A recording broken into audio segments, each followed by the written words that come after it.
इसी टॉपिक को हम डिस्कस करेंगे कि किस तरह पेरेंट्स और प्रोफेशनल एक दूसरे की सहयोग करेंगे और बालक के सर्वांगीण विकास, उसे एक योग्य मानव बनाने में मदद करेंगे। जैसा कि हम जानते हैं कि हर बालक एक दूसरे से अलग भी है और सामान्य भी है। उन्हें विकास का, उन्हें शिक्षा ग्रहण करने का उन्हें समान अवसर दिया जाता है। तो ऐसी परिस्थिति में बालक और जो उनके गार्जियंस है, पेरेंट्स है, उनका आपस में सहयोग, एक दूसरे का साथ देना, एक दूसरे की बातों को समझना, ये बहुत ही जरूरी हो जाता है। विशेषकर समावेशी शिक्षा में, जहाँ पर सामान्य और विशिष्ट बालक दोनों को जब हम एक साथ शिक्षा देते हैं, तो ऐसे समय में विशेषकर जो विशिष्ट बालक होते हैं, उनकी कमियों को, उनकी अक्षमता को दूर करने के लिए ये जरूरी है कि हम पेरेंट्स और टीचर आपस में मिलकर कोलैबोरेट होकर एक दूसरे के सहयोग करके बालक के बेहतरी के लिए क्या करें, विचार विमर्श करें, सहयोग करें, एक फ्रेंडली एनवायरनमेंट क्रिएट करें, जिससे क्या होगा, विशिष्ट बालक भी सामान्य बालकों की तरह बिहेव कर सके। एक मान लीजिए, सावधान सा एक एग्जाम्पल ले लीजिए कि कक्षा में सामान्य बालक और विशिष्ट बालक को एक साथ जब हम शिक्षा देते हैं, तो जनरली जो सामान्य बालक होते हैं वो विशिष्ट बालक से अपने आप को अलग करते हैं, अलग करना चाहते हैं, और विशिष्ट बालक से वो घुलना मिलना नहीं चाहते हैं। इससे विशिष्ट बालक जो होते हैं उनको भी अपनी जो कमियां हैं, उनकी जो अपनी अक्षमता है, उस पर उन्हें खिन्नता की भावना उत्पन्न होती है। अपने प्रति हीन भाव विकसित जो होता है वो बढ़ता है, वो कुंठित हो जाते हैं। तो ऐसे समय में शिक्षक चाहे तो जो सामान्य बालक के पेरेंट्स है और जो विशिष्ट बालक के पेरेंट्स है, उनको बुलाए और बच्चों के कंडीशंस के बारे में डिस्कस करे, और सामान्य बालक के जो पेरेंट्स है उनको समझाया जाए कि वो अपने बच्चे को विशिष्ट बालकों के साथ सहयोग करने के लिए बोले, फ्रेंडली इन्वायरमेंट डेवलप करने के लिए बोले, मोटिवेट करें। इससे क्या होगा, जब सामान्य बालक के पेरेंट्स, गार्जियंस अपने बच्चों को बोलेंगे कि नहीं, वो भी बालक तुम्हारे ही तरह है, वो भी तुम्हारा दोस्त ही है, उसको सहयोग करो, उसको सपोर्ट करो, उससे दोस्ती करो, तो क्या होगा, उस बच्चे के मन में भी विशिष्ट बालकों के प्रति समानता, सहयोग और प्रेम की भावना विकसित होगी। इससे क्या होगा, विशिष्ट बालक को भी सामान्य बालकों के साथ घुलने मिलने में आसानी होगी, उन्हें भी सामान्य सा भाव महसूस होगा, उनका भी समाजीकरण तेजी से होगा और वे भी समावेशी कक्षा में अपने आप को विशिष्ट ना समझ के सामान्य बालक ही समझने लगे। तो ऐसे सिचुएशन के लिए, इस तरह का पॉजिटिव एनवायरनमेंट के लिए जरूरी है कि पेरेंट्स, चाहे वो सामान्य बच्चों के हो या विशिष्ट बच्चों के हो, और टीचर्स और भी जितने भी शिक्षण अधिगम में सहयोग करने वाले कारक है, वे सब एक साथ मिलकर बच्चों को बेहतर शिक्षा के लिए क्या करें, स्ट्रेटजी बनाएं, एक दूसरे को सहयोग करें, एक टीम वर्क की तरह कार्य करें। इसी को हम कहेंगे व्यावसायिक अभिभावक एवं व्यावसायिक सहभागिता या पार्टनरशिप। अब हम डिस्कस करेंगे need of parent professional partnership, यानी अभिभावक एवं व्यावसायिक सहभागिता की आवश्यकता। जैसा कि अभी हमने डिस्कस किया कि समावेशी कक्षा में सामान्य और विशिष्ट बालक दोनों एक साथ शिक्षा ग्रहण करते हैं, तो सामान्य बालकों के साथ विशिष्ट बालक को एक साथ लेकर चलना, ये टीचर्स के लिए एक बहुत बड़ा चुनौतीपूर्ण कार्य होता है। और ये तभी संभव है, ये तभी आसान और सरल बन सकता है जब गार्जियन भी, विशेषकर विशिष्ट बालक के गार्जियन जो है वो सपोर्ट करे, सहयोग करे। क्योंकि विद्यालय में तो टीचर्स होमवर्क दे देंगे, लेकिन उसको घर में गार्जियंस को ही पूरा करवाना पड़ेगा। विशिष्ट बालक हर चीज़ को लेट से सीखेंगे, तो वैसे में उनका होमवर्क क्या होगा, ज़्यादा होगा। उनको ज़्यादा बेहतर ढंग से एक फ्लेक्सिबल एजुकेशन सिस्टम डेवलप करना होगा, एक नॉर्मल बीच का जिसमें ना होमवर्क का ज़्यादा बोझ हो और ना ये दिक्कत हो कि बच्चे पिछड़ जाए, उस तरह का बेहतर सहयोग से माहौल बनाना होगा, वर्क सिस्टम डेवलप करना होगा।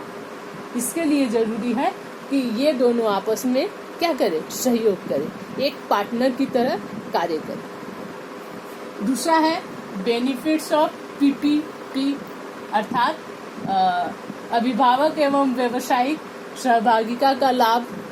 क्या लाभ होगा? जब पेरेंट्स और टीचर्स आपस में मिल जाएंगे तो क्या होगा, विद्यालय और घर दोनों जुड़ जाएंगे। तो विद्यालय और घर आपस में जुड़ जाएंगे तो क्या हो जाएगा, बच्चों पर 24 घंटे हम निगरानी कर सकते हैं। इससे क्या होगा, बच्चे भी मेंटली तैयार रहेंगे कि चाहे घर हो या विद्यालय हो, हमें वॉच किया जाता है, हम पे नज़र रखी जाती है। गार्जियंस और जो टीचर्स है वे आपस में सहयोग करेंगे, मिलेंगे जुलेंगे, संगोष्ठी करेंगे, बात विचार करेंगे, कॉन्फ्रेंस करेंगे, तो इसका सीधे प्रभाव बच्चों पे पड़ेगा और उनका जो रिजल्ट होगा वो बहुत ही क्या होगा, पॉजिटिव होगा। बच्चे का जो इम्प्रूवमेंट होता है, एजुकेशनल इम्प्रूवमेंट, लर्निंग इम्प्रूवमेंट, वो काफ़ी तेज़ी से बेहतर होगा। तीसरा है कैरेक्टरिस्टिक्स ऑफ इफेक्टिव पीपीपी, अर्थात अभिभावक और व्यावसायिक सहभागिता की प्रमुख विशेषताएं।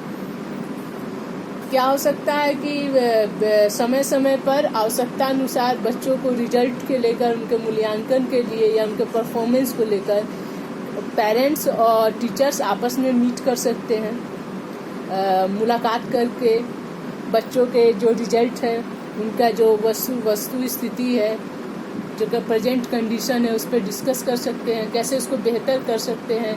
इससे पता चलेगा कि बच्चों की क्या रुचि है, क्या खूबी है, क्या खामी है, उस पर डिस्कस करेंगे। इसके लिए ज़रूरी है कि पेरेंट्स टीचर्स को रेस्पेक्ट दे, टीचर्स पेरेंट्स को रेस्पेक्ट दे, दोनों एक दूसरे की बात को सुने, दोनों एक दूसरे का सहयोग करें।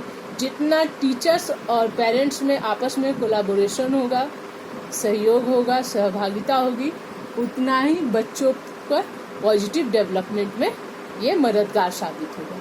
तो इसके लिए क्या होगा, उस तरह का बीच बीच में पेरेंट्स टीचर को मीट करना चाहिए। आवश्यकता अनुसार जरूरत पड़े तो टीचर्स को भी कॉल करके गार्जियंस को बुलाना चाहिए। जरूरत पड़े तो गार्जियंस को भी लगे कि उसके बच्चे में किसी तरह की कमियां हैं या किसी तरह का कोई कंफ्यूजन है या कोई डिस्प्यूट है, तो बीच बीच में गार्जियंस को भी जाकर टीचर से मिलना चाहिए। और इन दोनों का आपस में बहुत पॉजिटिव फ्रेंडली इन्वायरमेंट के द्वारा बच्चों के प्रॉब्लम को, उनके अचीवमेंट को खुल के डिस्कस करना चाहिए। बहुत पॉजिटिव माहौल क्रिएट करना चाहिए, क्योंकि जितना हम पॉजिटिव थिंकिंग रखेंगे, जितना हम पॉजिटिव इन्वायरमेंट क्रिएट करेंगे, उतना ही बच्चों के लिए पॉजिटिव रिजल्ट होगा, उतना ही बच्चों के पॉजिटिव अचीवमेंट गेन करने में सुविधा होगी।